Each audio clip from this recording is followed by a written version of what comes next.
Hola a todos, ¿qué tal estáis? Espero que vaya todo muy bien. Yo soy Laura y os doy la bienvenida al Lado Oscuro, mi canal de YouTube.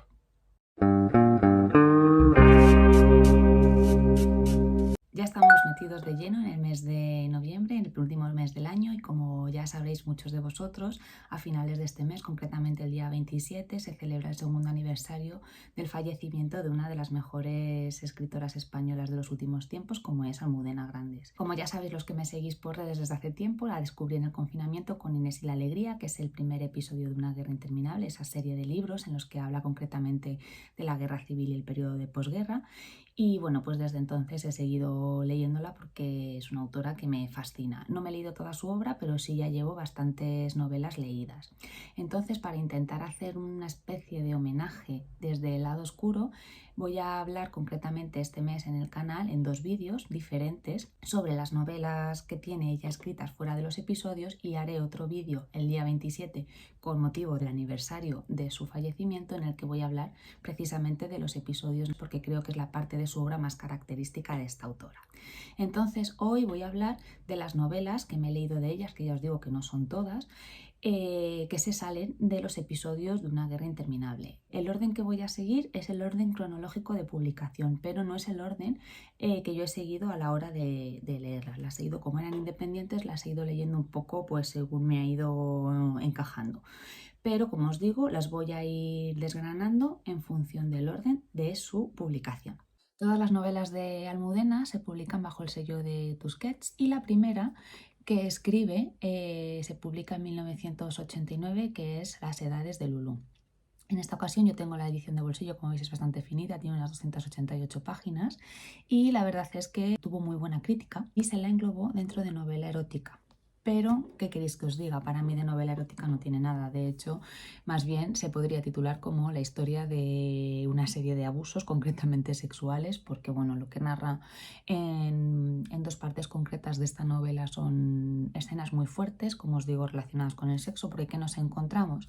La historia de Lulu desde que es adolescente hasta que llega a la edad adulta, y su relación precisamente con el sexo como tal. En 1990 se lleva a la pantalla de mano de Vigas Luna. No he visto la adaptación, no sé cómo está, pero la novela sí que reconozco que me gustó mucho. Pero como os digo, no es una novela erótica tal y como se la englobó en su momento. A la crítica le encantó y bueno, pues tuvo unas críticas muy buenas. De hecho, a mí es que me parece que es una novela fantástica, pero como os digo, no es novela erótica, sino que bueno, pues narra otra serie de sucesos. Posiblemente, como hay muchas escenas de sexo explícitas, se considere novela erótica, pero ya os digo que no lo es, aunque hay que tener en cuenta pues precisamente su año de publicación. Ya os digo, es a finales de los 80 y bueno, pues la sociedad no veía las cosas de la misma manera como la que vemos ahora. ¿Qué pasa? Que si tú ahora lo lees con los ojos de ahora, pues te das cuenta de que pues no tiene nada que ver de lo que se dijo en su momento ahora. Pero ya os digo que pese a ser una novela dura y contar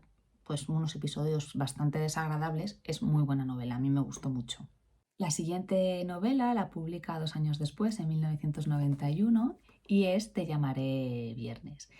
En el vídeo de la semana pasada os decía que una de mis intenciones era terminarme esta novela durante el mes de noviembre, pero una semana después, hoy lunes 13 de noviembre, he decidido que esto es imposible. De hecho, en el vídeo anterior os decía que iba por la página 142-143 y el marcapáginas, como podéis observar, no se ha movido de sitio. Me da una pereza absoluta retomar esta historia. Me da rabia porque se trata de Almudena y todo lo que me he leído de ella me ha gustado, pero con Te llamaré viernes es imposible. Ya os lo he comentado otras veces cuando he hablado de este libro, no entiendo la historia, no sé qué me quiere contar, y el personaje principal, Benito, me parece un personaje oscuro y bueno, pues con cierta deficiencia, no sé si es así o no, pero es la impresión que me da, con cierta deficiencia a nivel mental. Entonces, bueno, pues este le doy por abandonado. No sé si en algún momento me lo leeré. Como os decía, me da rabia porque es Almudena, pero es que no puedo, no puedo. Y bueno, ¿qué pasó en realidad cuando se publica esta novela? Pues esta novela, como os decía, se publica 2 años después, en el 91, y pasamos de una crítica estupenda y maravillosa con Las edades de Lulú a una crítica completamente en posición contraria. Es decir, no se la metió en el bolsillo como hizo con su primera novela, y bueno, pues no sé si eso también me puede haber condicionado a mí a la hora de haberme enfrascado en esta lectura. pero bueno, que la crítica no la dio por buena, no le gustó y bueno, pues no se obtuvieron las críticas tan favorables como se esperaban después de la publicación de Las Edades de Lulú. Años más tarde, en 1998, su marido, Luis García Montero, escribe este poemario llamado Completamente Viernes, dedicado a ella precisamente por el chasco que ella se lleva con la publicación de Te llamaré viernes. Hace 2 años, cuando ella desgraciadamente fallece, la entierran en el cementerio de la Almudena y hay una escena que incluso podéis ver por internet porque salió en las noticias de cómo Luis García Montero echa en la tumba, una vez que se ha metido el ataúd en la tumba, antes de echarle la tierra encima, le arroja un ejemplar de Completamente Viernes que a mí me pareció un detalle de amor absolutamente infinito. Yo no me lo he leído porque, bueno, ya sabéis que no leo poesía, para mí es un género que me cuesta, pero me quise hacer con él, que bueno, tanto los libros de Almudena como los de Luis García Montero en su momento se agotaron y fue bastante difícil encontrar el ejemplar, pero bueno, como veis ya le tengo y bueno, pues en algún momento me lo leeré porque me parece interesante, además sabiendo que es un poemario dedicado expresamente a ella, ¿no? Pero como os digo, ni este ni este. Porque este, bueno, pues es poesía y me cuesta más, pero es que este no hay manera de entender por dónde quiere ir la autora o qué es lo que me quiere contar, porque es que no empatizo absolutamente nada con el personaje de Benito. La siguiente publicación se realiza en 1994 y se publica la novela de Malena es un nombre de tango. Este, como veis, es más gordito, tengo también la edición normal, tiene como unas 550 páginas y he de decir que esta novela es la que más me gusta de las novelas que no forman parte de los episodios de la serie de los episodios. Me faltan novelas por leer y bueno, no sé qué me va a encontrar porque ya habéis visto que me lleva un gran chasco con Te llamaré viernes, ¿no? Pero por mucho que me guste lo que me queda por leer de ella, no creo que nada supere a Malena. O sea, Malena es un personajazo. Y de hecho, se dice de esta novela que es la que más contenido biográfico contiene de la autora. ¿Qué es la parte de verdad y qué es la parte de ficción? Bueno, pues ella solo lo sabría. Pues nos encontramos la historia de Malena desde que es una niña hasta que llega a la edad adulta y todo lo que ella va viviendo.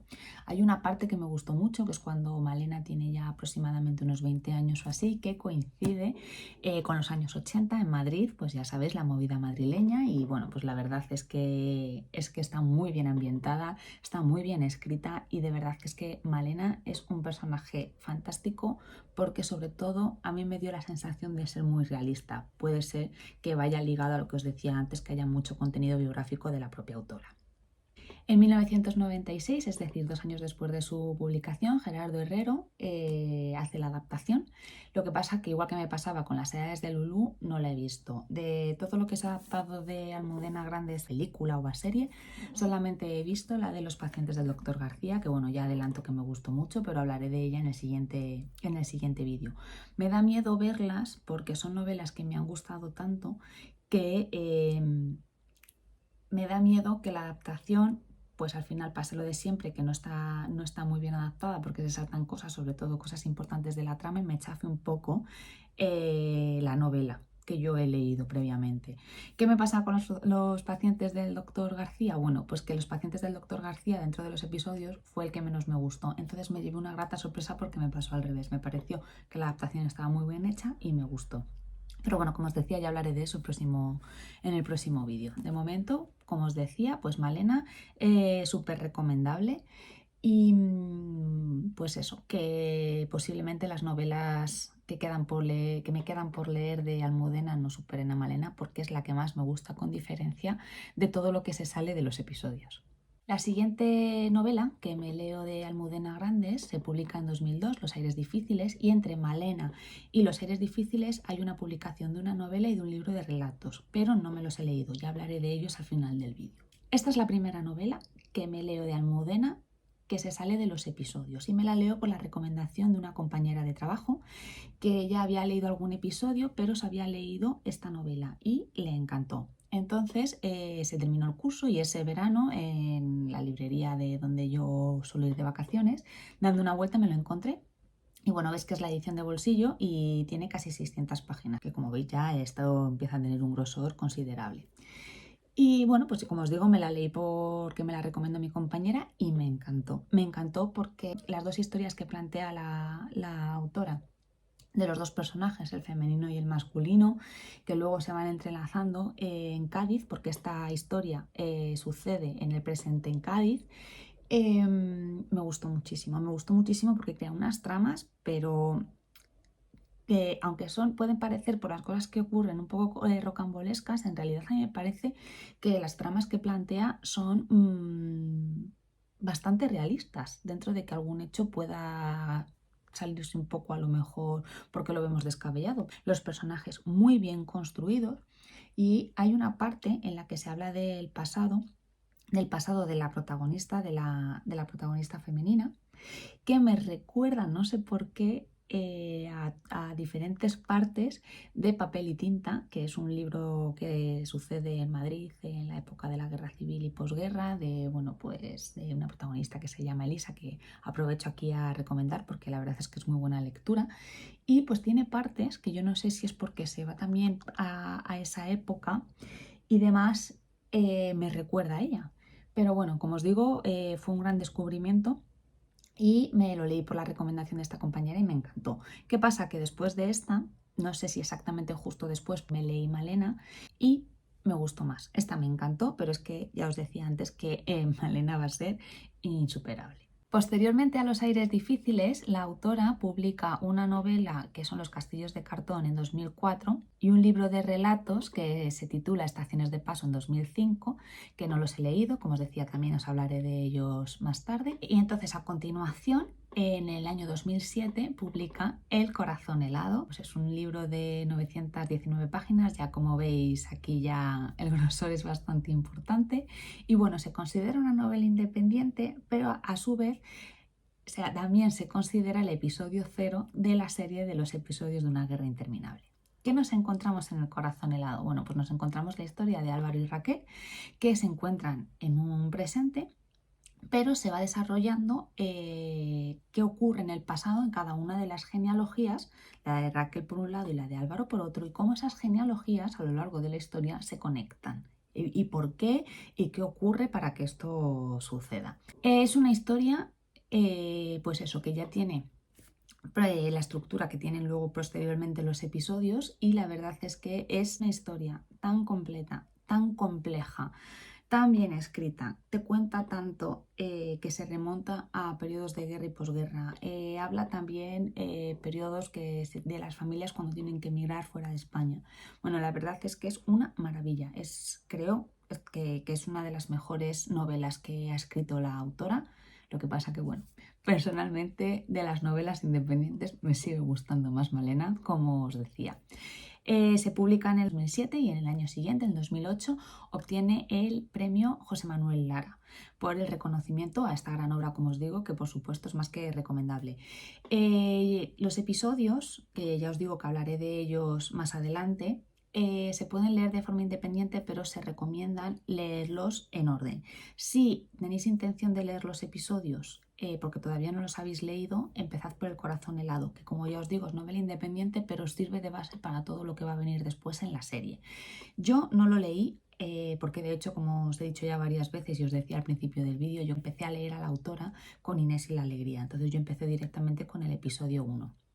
Y es verdad que como es independiente, no me influye para lo que sí que me he encontrado después, porque yo los episodios sí que los he leído en orden, pero no empecé por El corazón helado. Si no lo hacéis, si lo hacéis como yo, no pasa nada, pero si tenéis la oportunidad y queréis empezar a leer Almudena y los episodios, empezad por este porque desde luego que merece la pena. Por último, nos vamos al año 2022. Bueno, dejamos El corazón helado en el año 2007 y nos vamos al año 2022 para hablar de la última novela y decir que es que no ha estado todos estos años sin escribir. Tenéis que tener en cuenta que entre medias va publicando los episodios. Sí que es verdad que desde 2007 a 2022 hay una novela independiente que me quiero leer, que todavía no me he leído, que la publica en 2015, que son Los besos en el pan. Pero bueno, tenéis que tener en cuenta eso, lo que os decía de los episodios, ¿no? Que también van intercalados entre medias, entonces no es que no hubiese publicado nada durante estos años. Entonces, como os decía, 2022 nos vamos a la novela de Todo va a mejorar, que ya está publicada a título póstumo.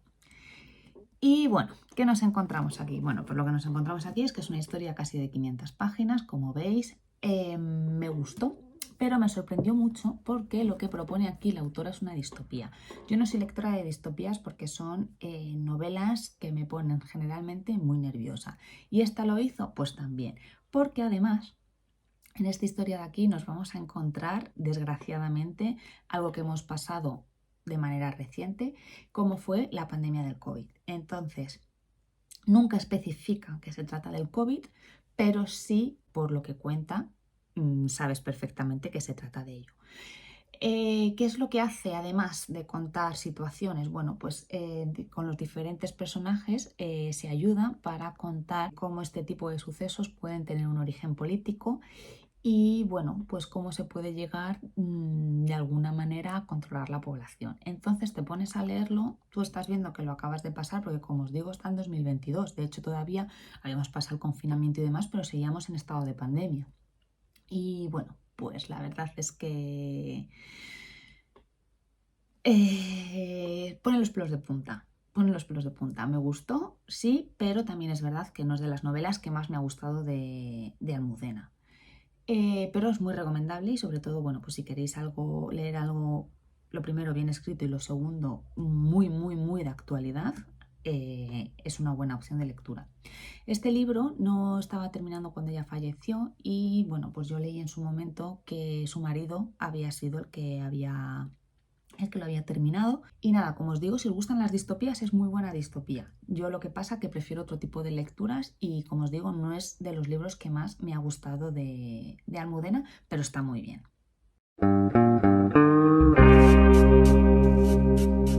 ¿Y qué me queda por leer de Almudena? Pues me quedan 3 novelas y 2 libros de relato. Las novelas son Atlas de Geografía Humana, Castillos de Cartón y Los besos en el pan. Y los libros de relatos que me quedan por leer son Modelos de mujer y Estaciones de paso. Es verdad que yo no soy tampoco lectora de libros de relatos, pero bueno, sí que me los quiero leer. No sé de qué va cada uno de estos 5 libros que me quedan, porque ya sabéis que después de muchos chascos, de muchos años leyendo, he decidido que no leo sinopsis, simplemente me meto en un libro, bien porque me apetece leer justo ese libro, bien porque sea una recomendación o algo que he visto por redes sociales que me llama la atención, etcétera, pero no leo sinopsis, entonces no os puedo decir de qué va. Cuando me los lea, por supuesto, hablaré de ellos y ya os iré contando. De los 5, el que más ganas tengo, que creo que me va a gustar más, aunque tengo entendido que es bastante duro, es el de Los besos en el pan. Pero bueno, como os digo, no sé nada, tampoco me puedo aventurar y ya os contaré cuando lo haga. Suelo leer Almudena en verano porque, bueno, yo disfruto mucho leyendo a Almudena, pero sí que es verdad que me tengo que concienciar de que voy a leerla porque, bueno, pues tiene una escritura bastante peculiar, que aunque a mí me gusta, hay veces que se hace difícil. Entonces, como os digo, me tengo que concienciar que voy a leer Almudena y, bueno, pues aprovecho para hacerlo en periodos en los que tengo bastante tiempo, como son las vacaciones. Así que a ver si de aquí al verano consigo leerme Te llamaré viernes, que sinceramente tengo mis dudas, y alguno de estos libros pues ya los leeré para el verano que viene. Y nada, por mi parte, hasta aquí lo que os tenía que contar hoy. Y deciros que si habéis llegado hasta aquí, hasta el final, daros las gracias a todos y a todas por haberme escuchado todo lo que os tenía que contar hoy. Y bueno, recordaros que podéis seguirme en mis redes sociales, en Instagram concretamente, y así en el lado oscuro, que es así como se llama mi blog también, donde cuelgo las reseñas que voy leyendo. Y bueno, pues por mi parte nada más, nos vemos en el próximo vídeo y gracias a todos.